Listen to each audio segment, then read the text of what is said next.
Today's social media segment is brought to you by Alford and Associates for all of your insurance needs. CIS, Cardiovascular Institute of the South, the highest quality cardiovascular care available.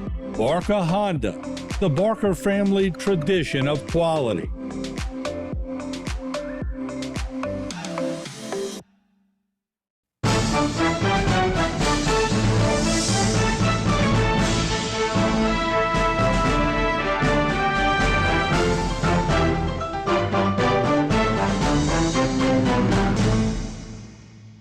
Welcome to Going Public. I'm Jacob DeGate, and I'm happy to be joined by David Rabelais, Executive Director of the Terrebonne Port Commission.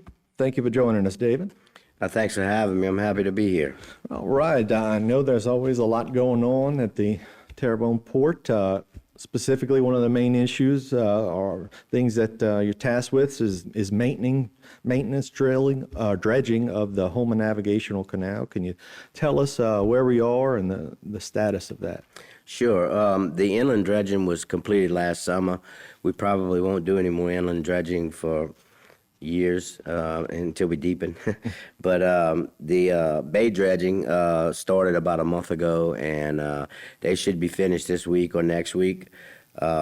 If you're interested in seeing the core surveys, you can go to our website. We post them on our website. You have to click on a link, and it goes to the website for the core. And it gives you the depths of the channel in different areas, and it shows the date that the cross sections were taken.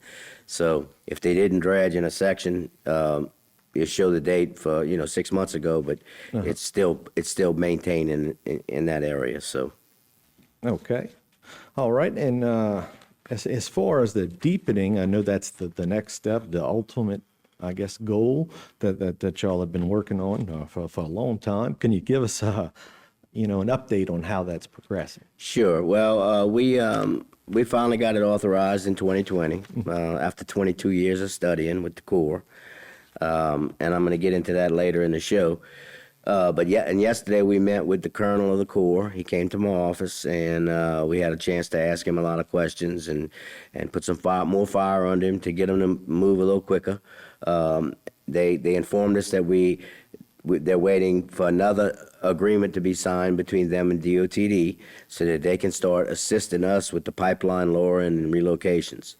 It was an agreement we didn't even know we had to sign, neither did DOTD, but we found out yesterday. So they got 30 days to send it to DOTD. DOTD has 30 days to review it and sign it. Once it's executed, the Corps will start assisting us with these pipeline companies so we can get them moving and lowering these pipelines. To give you an idea, we have 11 to be lowered across the whole channel. We have 14 to be removed that are abandoned, and we have 4 of them we are still under further investigation. They were supposed to be there. We can't find them, so maybe they're not there, but we still haven't resolved those 4. So we're working on that right now. What's the range of that? That's from all the way at the intercoastal to how far? It's 37 miles. It's from the intercoastal all the way to the Gulf of America. The Gulf of America. You got to get it right these days. Yeah, man. Of course, that leads me to my next question. What's happening in Washington? Yeah. I know you got a changing of the guard. I mean, it's moving so fast that it's hard to pinpoint anything. But from our standpoint and from industry standpoint, things are looking good. We got a lot of companies are moving around and trying to find space. They're going to be doing a lot of drilling, a lot of production. So it's going to keep everybody in this region busy, and hopefully it lasts for a long time. So that's the way it looks. Yeah, it certainly seems to be a priority of President Trump to focus on the oil and gas sector and rather than alternative energy. So. Yeah, I mean, alternative energy. Everybody wants a clean environment, but if you make a widget and it costs you $100, but you can only sell it for $25, unless the government subsidizes it, it's just not going to move nearly as fast as it could, But we are always going to need oil and gas. Certainly. Now, how about in the state? How are things progressing there? Well, we're working on 4 projects utilizing capital outlay funding. The pipeline surveys for the Houma Navigation Canal deepening is being funded by the state. We're going to dredge the main slip from Thomasy all the way to the Houma Nav. We have a bulkhead we're going to construct behind our office on Biolacarp, and we have a major shipyard upgrade for one of our tenants. Okay. Let's see, and of course, that's a few upgrades that you have, but are there any other projects, I guess, that the port's working on besides, those that you named and the deepening of the agency? Yes, we, as you know, in our building, we have customs and ice. Each have a facility in our building, and we have a boat launch in the back. The ice facility, well, customs, we just finished a build out for customs for the Office of Field Operations, so they're bigger than they were before. And now we're going to add about 800 square feet to the ice facility, and that'll kind of max out the building, so we won't have any more room in the building, but it'll just generate a little more revenue for us on our rent. And so we're designing that right now. We should start building that out in a month or so. Okay. And then we also have a sewer grant we're working on to put sewer, parish sewer in the port. We're waiting on an EDA grant. The shipyard that we're talking about upgrading is the Bollinger Shipyard, which is the old Gulf Island shipyard. They bought it, and we're gonna take them in as a tenant, and we're gonna help them upgrade that facility. And we got a grant from DOTD to do parish-wide security security at the port, and we're trying to get cameras on both bridges so we can monitor not only boat traffic but vehicle traffic as well. Okay, so sounds like a lot going on at the port. We do have to take a quick break, though, but I know there's a lot more that you'd like to discuss and like to update the public on. So we're going to take a quick break. We'll be back with more right here on HTV.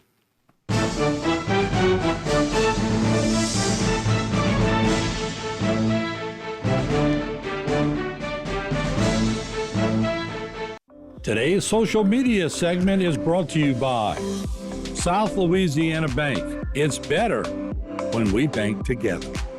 Waits and Downer, attorneys at law. Terrebonne Ford, built Ford tough.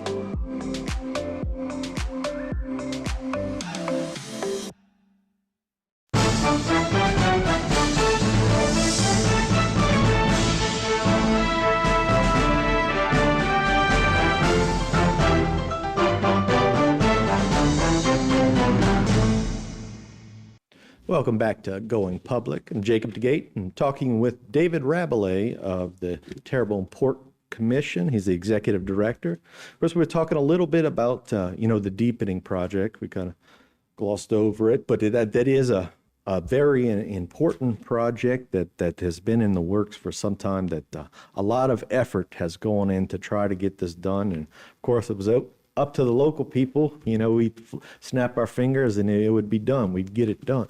But it's not always so easy. I think you have some, a slideshow you kind of want to go through and tell us the progression of all that's taken place? Yeah, first, this is our new logo. We hired a marketing company, and we came up with a new logo. So going forward, that's going to be our new logo. So we kind of happy. I like it better than our other one. It's a little easier to see. Yeah, that's nice. Next slide. Okay, so the process you have to go through when you deal with the Corps, as you well know, with the levee district, y'all went through the same thing. It's very tedious. It doesn't make sense half the time. And I'm just going to go through what we went through for 22 years, from 1997 to 2020 was when it got authorized. So in 97, as part of the Morganza to the Gulf Hurricane Protection Project, the lock report determined that the seal depth of the lock to be designed at a depth of 20 feet. But for a 20-foot channel depth, the lock seal would need to seat at minus 24. So that's how the lock is designed, so that we can have a 23-foot channel. So in 1998, which was year one, at the request of the Terrebonne Port Commission, the Houma Navigation Canal deepening reevaluation began to evaluate the deepen of the H&C to minus 20. All right, and just to let everybody know, what is the current depth at? 15. 15, okay.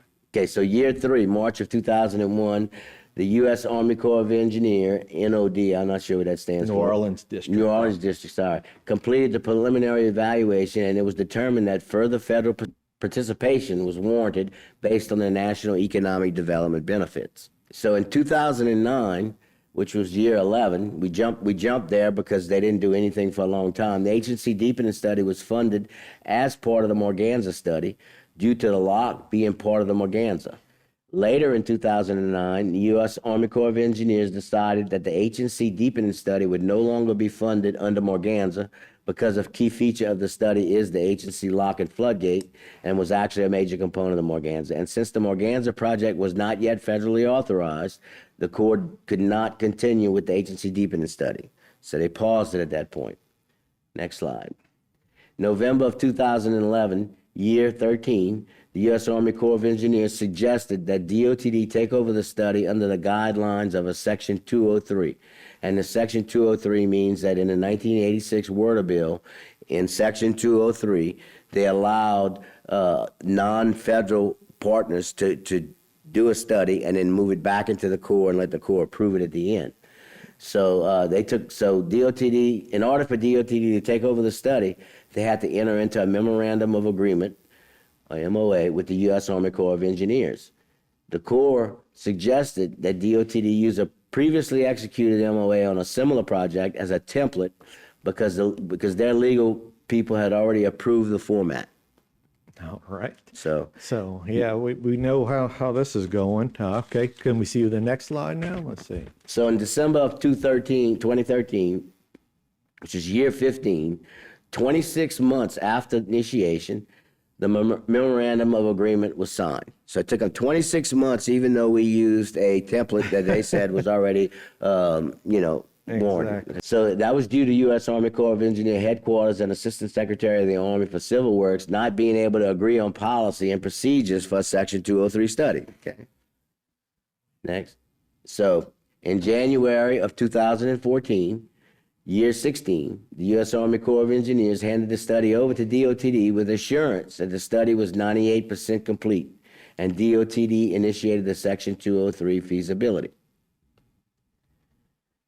2017, which is year 19, under DOTD's direction, the study began moving forward, but it was nowhere near 98% complete like the Corps told us. So because the study was lasting so long, the Corps required the EIS to be that's the Engineering Impact Study, to be updated with current information, and this request increased the study budget by $250,000 just for that one decision. So it's like a dog chasing its tail. The engineering impact studies are only good for 3 to 6 years, and if you go past that, they have to redo them. Even though nothing changed, you have to redo them. Exactly. That's just their own process, and there's nothing you can do to plan ahead from because they just pull things out exactly of nowhere. It seems like.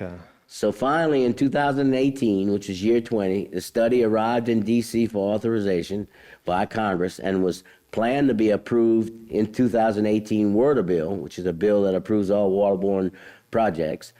The ASA, which is the Assistant Secretary of the Army's office, kept the study longer than they were supposed to, so we missed the deadline for 2018 authorization, okay? So. All right, well, let's see. One more. So one more. The study was finally authorized in December of 2020, which is year 22, with 4 outstanding items still to be addressed. As of 2024 years in, the outstanding items are still not fully addressed. Not only are they not fully addressed, the U.S. Army Corps of Engineers wants to restudy the engineering impact study because of the amount of time that has elapsed. So that's the second time they're doing it. Okay. Well, it's so frustrating. I think we're going to need to take a break. Yeah, let's do that. Cool down for a second. We need to take a quick break, but we'll come back and we'll discuss this more right here on HTV.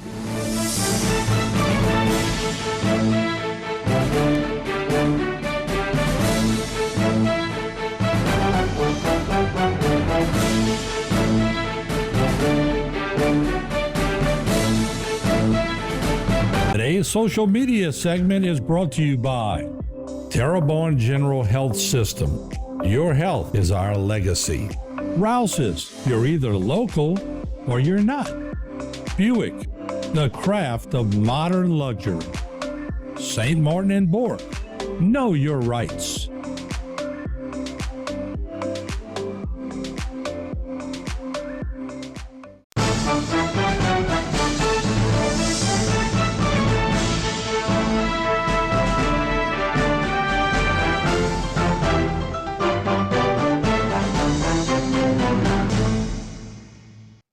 Welcome back to Going Public. I'm Jacob DeGate. I'm here with David Rabelais of the Terrebonne Port Commission, and we're talking, a little bit about some frustration of over 20 years of work trying to get, approval and authorization for the deepening of the HNC, and I know it's certainly been frustrating for you. Absolutely. You get numb to it after a while, you know. I know y'all went through the same thing with the levees, so. But if we can go back to that first slide, that last slide.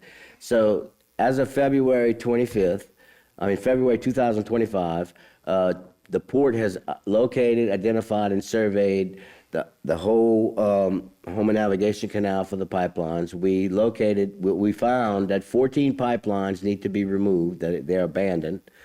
11 pipelines need to be lowered, and 4 pipelines are still pending further investigation. So letters have been sent to the pipeline companies requesting the necessary relocation.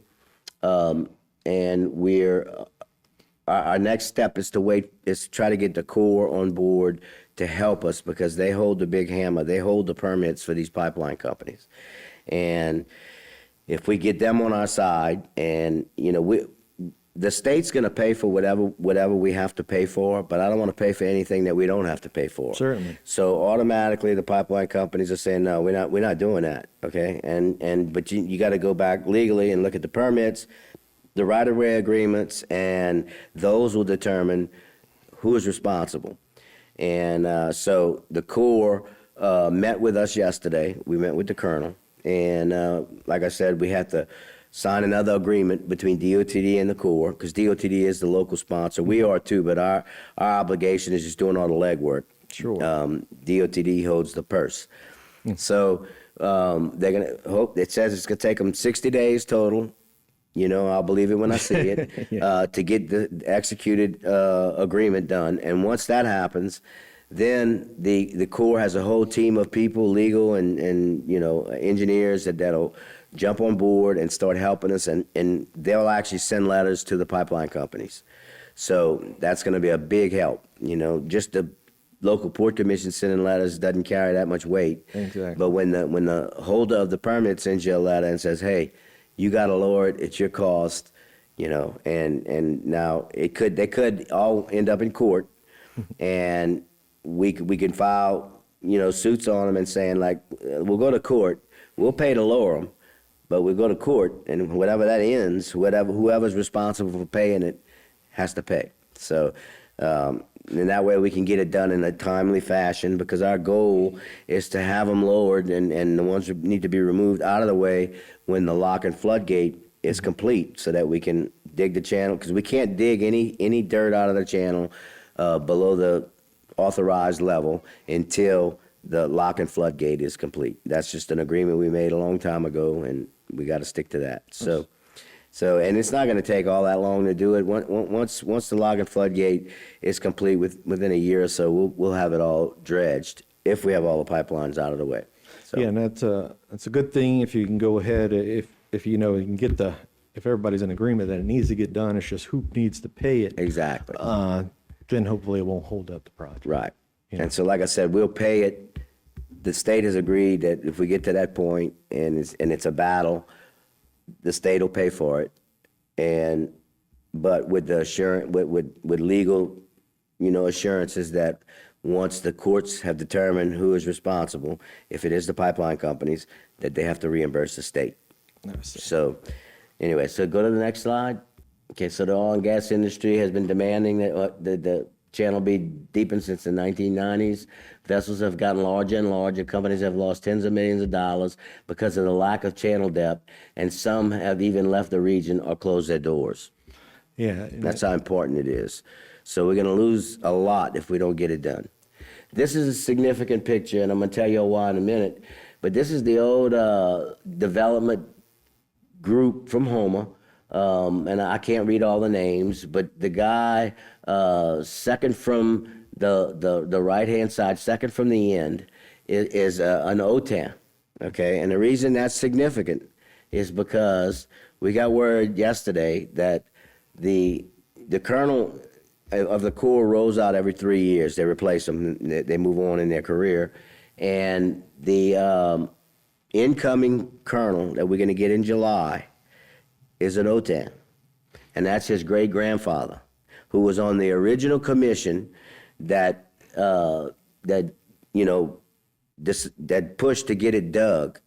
Now, as a caveat, his great-grandson's going to come in as the colonel, hopefully to bring it across the finish line and get it deepened. So we're very excited about that. It's a unique situation that we have. It's never happened before. And we haven't met him yet, but we're looking forward to. He comes in July, and we hopefully we're going to get a lot more action out of him because of his tie to the Houma Navigation Canal and to Houma. Certainly, and hopefully, everybody's excited about that. With new colonels, you usually have to spend a year and all just trying to explain to them where everything is. But Exactly. Being from here, that's going to be a great asset. And it's the OTAN Packing Company. That's the company that the great grandfather owned.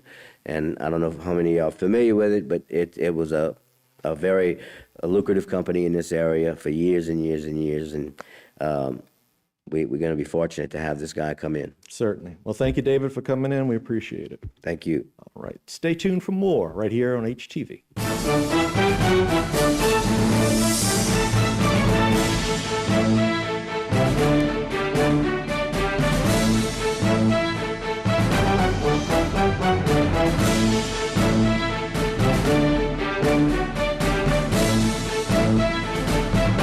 Today's social media segment is brought to you by Alford and Associates for all of your insurance needs.